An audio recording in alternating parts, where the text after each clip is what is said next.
Can we put our hands together, please, for Fiji?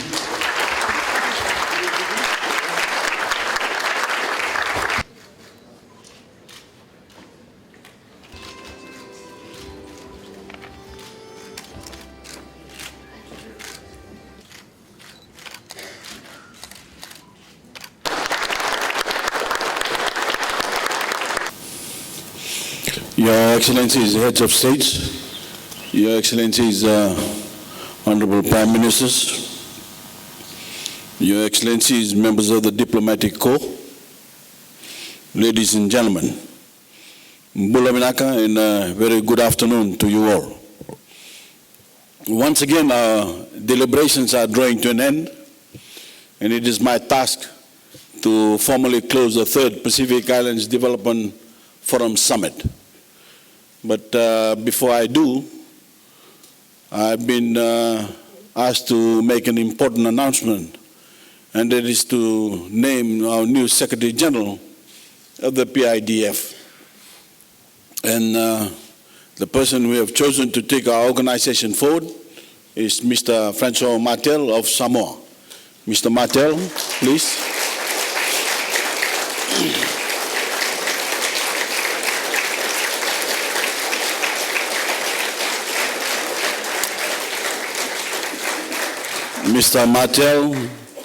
Mr. Martel introduced himself to me a couple of nights ago as a French-Canadian. But I know, I've been told through the grapevine that his heart is Samoan. Mr. Martel, who has been selected after an intensive process, has more than 35 years experience in natural resource management, biodiversity, conservation, and climate change in the tropics. There is also extensive contacts in government, civil society, and the private sector. So we welcome him to the PIDF and are confident that the Secretariat will be in good hands. I also like to thank Mr. Amena Yovoli for his contributions as acting SG. Your Excellencies, ladies and gentlemen, this has been an extraordinary gathering in which we have found a collective voice to demand in the strongest terms that the world finally face up to the challenge of climate change. And of course, give us all a fighting chance to save our coastal communities and indeed, entire nations. I have been deeply impressed by the resolve shown by my fellow leaders and by every participant to get this issue placed firmly on the global agenda, 13 weeks out from the United Nations Conference on Climate Change. We go from here to Paris with a clear signal in our Suva Declaration on Climate Change of our determination to finally get the world community to act. As the declaration says, we are gravely distressed at the threat that climate change poses to our existence. We express profound concern that while the scientific evidence is overwhelming, not nearly enough is being done to prevent the world from warming further and increasing the danger to our way of life, and in some cases, our very existence. Our disappointment and frustration at the world's failure to act runs through this entire document. We in the Pacific tend to speak softly. I guess it is our nature. But on this issue, the last couple of days we found out that you need to cry out with one voice that enough is enough. And we have. And it is all the more powerful for that. The Suva Declaration is destined to be an historic document of an historic moment in which the Pacific came together as one.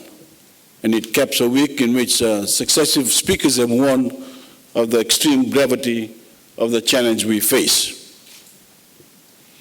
I actually wondered whether my opening speech might be a little strong, but I've been extremely gratified to find that my fellow leaders agreed. As His Excellency, my friend from Kiribati, put it, it was good for Frank to be Frank. And I guess it was time for us all to be frank. It is high time, in fact, for the world to embrace deep and binding cuts in carbon emissions to arrest the current level of global warming. And we can now go to the world with one voice, the voice of those who have made the least contribution to the crisis we now face, but for whom it is having the biggest impact. I want to thank Her Excellency Mary Robinson, the distinguished United Nations Special Envoy for Climate Change, for putting this as a human rights issue. Because it is definitely the right of every Pacific Islander not to have their way of life ruined by the self-actions of the industrial nations in putting their own economies before our survival. It is extremely worrying for us that much of the world already seems to regard our demise as inevitable. The notion that many of us will simply have to find homes elsewhere. As the Honorable Prime Minister of Tuvalu put it, it is very dangerous for anyone to think in this way. We cannot tolerate a defeatist attitude that says being swamped by the rising seas is inevitable. And we just have to get used to it. As the Prime Minister said, it should not be about where we go. It should be about taking measures to allow us to stay.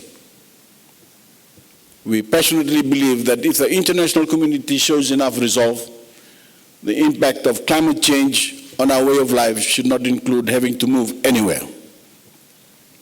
The industrialized world needs to reorganize its economies and its priorities to stop pumping out the excessive carbon emissions that are warming the planet.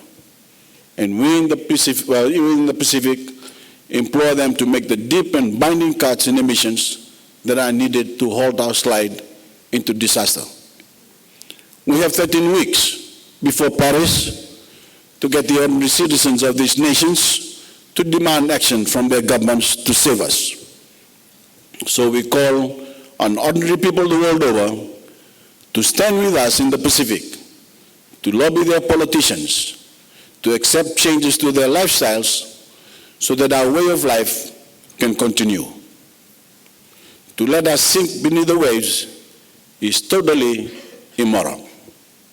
The world must not destroy us. The world must not betray us. As His Excellency Onotitong so eloquently put it, it is not what we take to Paris that is important, but what we take away from Paris in the way of an outcome. That is in the hands of the world as a whole. But with the Suva Declaration, we are taking the strongest possible message to Paris. And I thank you all for the resolve you have shown here in our capital this week. Our organization is strong. It is relevant to the lives of all Pacific Islanders.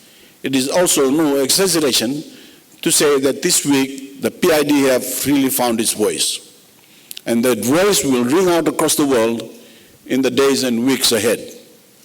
To all of you, whether from government, civil society, or the private sector, thank you for being part of this grand coalition, this noble struggle. Not only are we sending a strong message to the world, but we have also laid a strong foundation for the future of our organization with a charter and governing principles that are being endorsed.